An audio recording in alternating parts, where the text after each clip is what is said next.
ఆదిలాబాద్ జిల్లా కేంద్రంలో జరిగిన రాష్ట్ర స్థాయి 71వ కబడ్డీ పోటీలు ఉత్కంఠభరితంగా ముగిశాయి.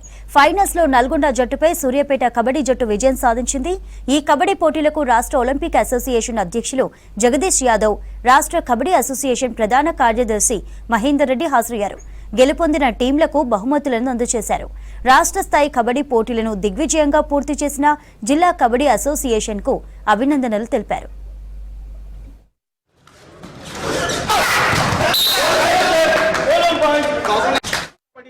మన తెలంగాణ రాష్ట్రంలో క్రీడాకారులు కూడా బలపడాలని, తెలుగు కబడ్డీ లీగ్ అని మన ఆంధ్ర తెలంగాణ రాష్ట్రాలకు సంబంధించిన క్రీడను మనం ఇంట్రడ్యూస్ చేస్తున్నాం. మార్చిలో ఈ పోటీలు జరుగుతున్నాయి. 15 రోజులు హైదరాబాద్లో, 15 రోజులు విజయవాడలో, 30 రోజుల పాటు జరుగుతాయి. అందులో ఆడిన ప్రతి క్రీడాకారునికి 1,50,000 రూపాయలు మన అసోసియేషన్ పే చేస్తూ ఉంది. సో అట్లా అంటే అందరినీ దృష్టిలో పెట్టుకొని దీన్ని డెవలప్మెంట్ చేయాలన్నది. మరి ఇంకొక అదృష్టం, ఇవాళ మేము రావడం జరిగింది. నేను ఇప్పుడే ఎమ్మెల్యే శాసనసభ్యులైనటువంటి శ్రీ శంకర్ గారితో మాట్లాడడం కూడా జరిగింది, పాయాల శంకర్ గారితో. అనా మనకు ఒక అవకాశం ఉంది. ఎంటైర్ సౌత్ ఇండియాలో కూడా ఈనాడు మహిళల కోసమని మన స్పోర్ట్స్ అథారిటీ ఆఫ్ ఇండియా, అంటే సెంట్రల్ గవర్నమెంట్ వారు స్పోర్ట్స్ అథారిటీ ఆఫ్ ఇండియా అని ఒక సెంటర్ ఓపెన్ చేస్తారు. ఆ సెంటర్ ఓపెన్ చేయడానికి మనకు ఒక అవకాశం ఉంది.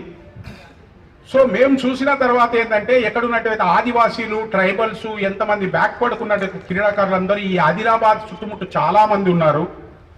కాబట్టి స్పోర్ట్స్ అథారిటీ ఆఫ్ ఇండియా సెంటర్ను మన ఆదిలాబాద్ జిల్లా అంటే ఆదిలాబాద్ పట్టణంలో పెట్టుకోవడానికి మేము అప్లికేషన్